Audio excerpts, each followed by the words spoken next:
आणि ती जे गंगा जनोनी गेली मग जंघा फाडून दिली नारोबर वर्णन समजताय बघा.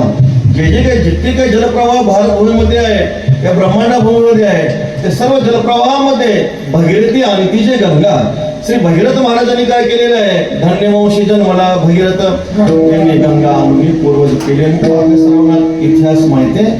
सगळे पुत्रांना शाप झाल्यानंतर सगळ्याचे असणारे जे काही नातू आहेत श्री अंशुमान महाराज त्यांनी तप केलं. भगवती गंगा माता प्रसन्न झाले नाहीत. त्यांचे पुत्र श्री दिलीप महाराज यांनी तप केलं. गंगा माता प्रसन्न झाले नाहीत. श्री दिलीप महाराजांचे पुत्र श्री भैरवजी महाराज त्यांनी मात्र अनुष्ठान तपश्चर्या करून भगवती गंगा मातेला प्रसन्न केलं. विठ्ठल त्रिभुवनैक सरिता जान्हवी मी पंडू सुता भगवान नामोमध्ये सांगतात. त्रिभुवनैक सरिता असताना ब्रह्मांडामध्ये भगवान विष्णूच्या चरणापासून प्रकट झालेली जी वैष्णवी गंगा आहे ती वैष्णवी गंगा म्हणजे भगवती असणारी ही गंगा जगाच्या कल्याणासाठी तुकाराम महाराज सांगतात जिता भुक्ती मोक्ष मरणे तुझ्या तिरी.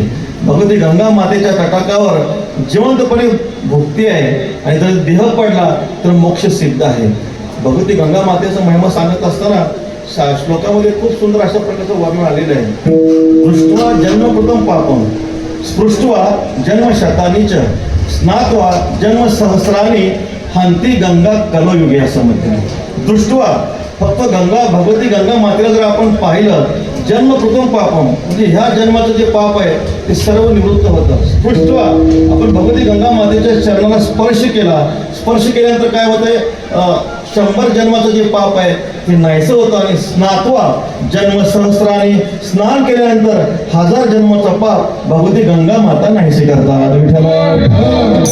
भक्ती शास्त्रकार सांगतात गंगा स्नान रतः मर्त्यः दृष्ट्वेव यमकिंकर हे जो भगवती गंगा मातेच्या स्नानामध्ये रत आहे मृत्यू लोकामध्ये दृष्ट्वेव यमकिंकर हे यमकिंकराने जर त्यांना पाहिलं तर काय होतं दिशो दशे पलायनते काही दिशाला ते पलायमान होतात. कसं होतात सिंहम दृष्ट्वा मृगम यथा तसं सिंहाला पाहिल्यानंतर हरण पळून जातात. तसं जो भगवती गंगा मातेच्या सेवेमध्ये रत आहे त्याला पाहिल्यानंतर सर्व यमकिंकर जे आहेत यमदूत आहेत ते सर्वच्या सर्व पळून जातात. असं भगवती गंगा मातेचा असणारा महिमा आहे. आपण नेहमी ऐकतो हा जो काही भगवती गंगा मातेचा प्रवाह आहे म्हणजे हा ज्ञानाचा प्रवाह आहे.